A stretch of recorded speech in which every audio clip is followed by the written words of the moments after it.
अस्सलाम वालेकुम viewers, kitchen लज़्ज़त में आपका इस्तकबाल है। और आज हम यहाँ बना रहे हैं एक स्वीट डिश तलबीना। तलबीना एक बहुत ही न्यूट्रिशियस डिश है जिसको कि जौ के दलिए से बनाया जाता है और जौ की खीर भी कहलाता है। आम जुबान में इसे हम जौ की खीर भी कह सकते हैं। और ये बार्ले होता है जौ, दरअसल एक अनाज है। तो कटे हुए जौ से, जैसे जिसे जौ का दलिया कहते हैं, इसको दूध में पकाया जाता है, खजूर और शहद के साथ इसे बनाते हैं। अल्लाह के रसूल सल्लल्लाहु अलैहि वसल्लम को तलबीना बहुत पसंद था और आज मॉडर्न साइंस में भी व्यूअर्स इसके बहुत से फायदे सामने आए हैं। ये डाइट की कुछ मेडिसिनल बेनिफिट्स मैं आपको बताऊंगी ताकि आपको इसकी अहमियत का अंदाज़ा हो, इसका इम्पोर्टेंस आपको मालूम हो जाए। दिल की घबराहट जैसे पाल्पिटेशन, कमर दर्द, खून में हीमोग्लोबिन की शदीद कमी, स्कूल गोइंग बच्चों की मेमोरी को इम्प्रूव करता है। तलबीना इम्तिहान के ज़माने में बच्चों को खाने के लिए दीजिए। जो बच्चे भूख की कमी से, वज़न की कमी से बहुत ज़्यादा सूखे से हो जाते हैं और बच्चे, माएँ उनकी कहती हैं कि हमारे बच्चे को कुछ भी खिलाओ, इसके बदन को लगता ही नहीं है, उन बच्चों को आप ये खीर खिलाइए। इम्तिहान का ज़माना हो या रोज़ाना किसी भी वक्त आप बच्चों को दे सकते हैं। ये बहुत ही लजीज होती है। साथ ही जो है डायबिटीज़ के मरीजों के लिए, दिल की बीमारियों के लिए, अल्सर, कैंसर और पेट की बीमारियों को दूर करने में बहुत फ़ायदेमंद साबित हुआ है। ये इम्यूनिटी बूस्टर है। तलबीना आसाबी और लीवर की बीमारी और दिमागी बीमारियों में भी बहुत फ़ायदा करता है। इसके साथ ही साथ एंजाइटी, डिप्रेशन और हिस्टेरिया जैसी कैफियत और डिजीज़ को दूर करता है। हदीस रसूल है, अल तलबीना मुजम्मद लिफवादी मरीज तज़हब बिबादिल हुज़्न, बुखारी मुस्लिम। यानी तलबीना मरीज के दिल को तक़वियत देता है और उसकी परेशानी और गम की कैफियत को कम करता है, ये रिफ्रेश कर देता है। आइए चलते हैं किचन लज़्ज़त में और बनाते हैं तलबीना। आमतौर पे जो तलबीना बनाया जाता है व्यूअर्स, उसको ये जौ है, इन जौ के दानों को भिगो देते हैं 3-4 घंटे के लिए और 1 किलो दूध में 150 ग्राम तलबीना के ये जौ का दलिया कह के दुकानों पे मिल जाता है आसानी से। इसे आप 1 घंटे तक पकाइए। इसमें अगर खजूरें हैं तो उसको नरम करके आप डालिए भिगो के, या फिर इसमें शहद भी शामिल कर सकते हैं, तो ये खीर सी बन जाती है।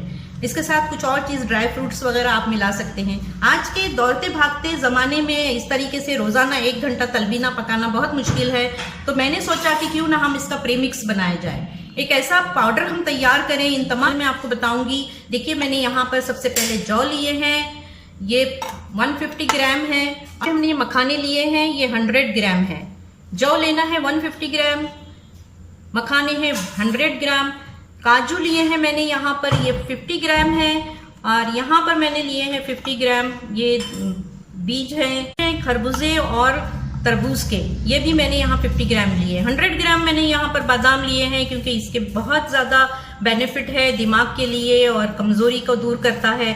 साथ ही मैंने यहाँ पर लिए हैं सफ़ेद तिल जो कि कैल्शियम का ख़जाना है। और यहाँ मैंने ये सूखे खजूर लिए हैं, ये भी 50 ग्राम है। तो आइए इसे हम तैयार करते हैं। व्यूअर्स देखिए, यह मैं भूल गई हूँ, यहाँ पर मैंने इलायची भी ली है और इसका पाउडर इसमें जाएगा। तो चलिए सबसे पहले हम इसे तैयार करते हैं। इन तमाम इंग्रेडिएंट्स को मुझे ड्राई रोस्ट करना है। 1 बाय 1 हम तमाम जो भी इंग्रेडिएंट्स हैं इसको हम अब रोस्ट करेंगे। ड्राई रोस्ट करने के लिए मैंने एक कढ़ाई रख दी है। ये कढ़ाई ज़रा हैवी बॉटम की है, तो आप भी एक हैवी बॉटम की ही लीजिए ताकि जल्दी से ये आग ना पकड़ें। हमारे बादाम और ये जो तिल वगैरह है ये बहुत जल्दी गर्म हो जाते हैं। तो सबसे पहले मैं अब डालूंगी इसमें मखाने के लिए मैं डालूंगी इसमें 1 टीस्पून से 2 टीस्पून तक देसी घी। सबसे पहले हम इस मखाने तलने के लिए इसमें घी डाल रहे हैं। 1 टीस्पून घी डाल दिया है। देखिए, एक साथ सारे मत डालिए, इसको 2 बार में हम फ्राई करेंगे, 2 बार डालेंगे इसको। देखिए, घी में इसको हमने रोस्ट कर लिया है और अब हम इसे निकाल रहे हैं। अब जो हमारे पास इंग्रेडिएंट्स हैं इनको हम ड्राई रोस्ट करेंगे। जौ को मैं डाल रही हूँ और हल्का सा जो है इसको कलर चेंज होने तक भूनेंगे। व्यूअर्स, इसे ड्राई रोस्ट करते हुए एक बात का ख्याल रखिए कि फ्लेम जो है बहुत लो रखिएगा, वरना अंदर से जो है ये नरम रह जाएंगे और इसका पाउडर नहीं बन पाएगा। हमें इसका पाउडर बनाना है। देखिए जौ जो है ये दलिया इस तरीके से होता है, और जौ की जो शक्ल है वो आप देखिए स्क्रीन पे जो आपका फोटो आ रहा है, यहाँ पे जौ इस तरीके से होते हैं। देखिए व्यूअर्स ये अच्छी तरीके से रोस्ट हो चुके हैं और इसका कलर भी चेंज हो गया है और बहुत अच्छी खुशबू आ रही है जौ की इसमें से। आप एक बात को इस तरीके से समझिए कि जैसे गेहूं का दलिया बनाया जाता है, इसी तरह जौ से ये जौ का दलिया तैयार किया गया है और ये रेडीमेड ही आपको अवेलेबल है, किसी भी ग्रोसरी स्टोर से आप इसको ले सकते हैं।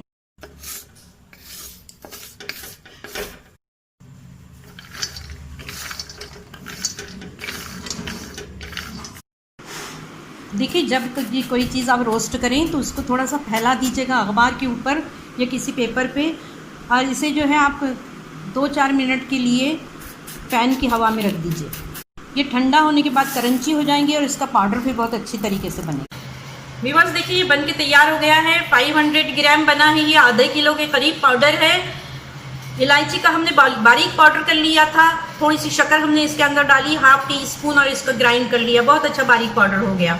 साथ ही हमने ड्राई डेट्स जो थे, खुश्क खजूरें, उसको भी हमने बारीक बारीक पहले काट लिया कैंची से, उसकी गुठली अलग की और उसको भी हमने बारीक ग्राइंड कर लिया और सब इसके अंदर हमने मिला दिया है। बस इसे बनाइएगा, ये 3 तरीके से हमको फ़ायदा देगी। एक सवाब है कि ये नबवी तरीक़ा है, एक तो ये मेडिसिन भी है और साथ ही साथ ये ग़िज़ा भी है। तीनों तरीके की चीज़ें हम इससे बेनिफिट हासिल कर सकते हैं। भी बस ये वीडियो थोड़ा सा लंबा हो गया है क्योंकि मैंने आपको बहुत सारी चीज़ें इसमें बताई है और इसकी अहमियत भी मैंने समझाई है, ताकि आपका दिल चाहे कि आप इसको ज़रूर इस्तेमाल करें। बच्चे, बूढ़े, ज़ईफ़, हर इंसान इसको खा सकता है। खाने का तरीका भी मैं अभी आपको क्लियर करती हूँ। देखिए मैं समझती हूँ कि खाना बनाना सिर्फ ये नहीं है कि आप वीडियो बनाइए और जो है बता दीजिए कि कैसे कैसे क्या चीज़ें इस्तेमाल करनी है।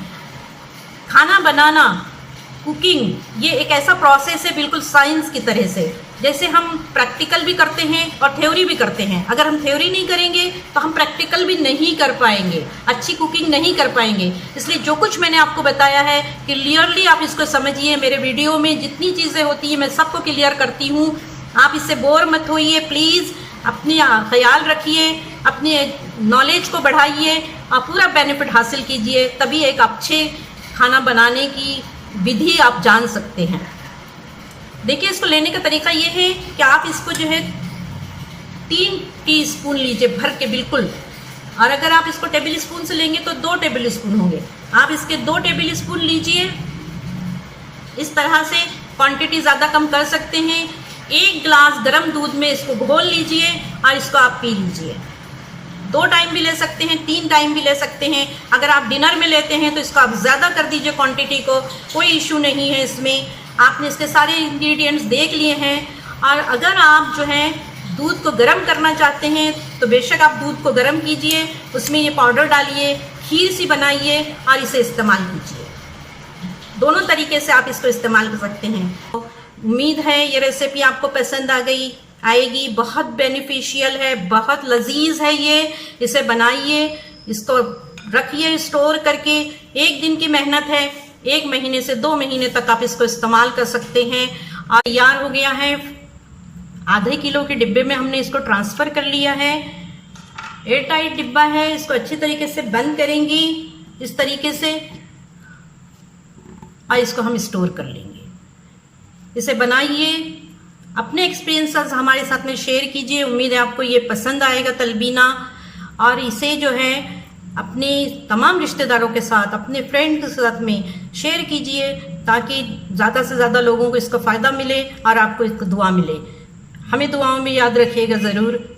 ऐसे ही वीडियोस हम आपके लिए लेके आते रहेंगे जो हर तरीके से आपको फ़ायदा पहुंचाएंगे, आपको ताकत भी देंगे, आपकी ईमानी हरारत को भी मजबूत करेंगे। हमें दुआओं में याद रखिए। हम सब के लिए दुआ कीजिए। अल्लाह हाफिज़।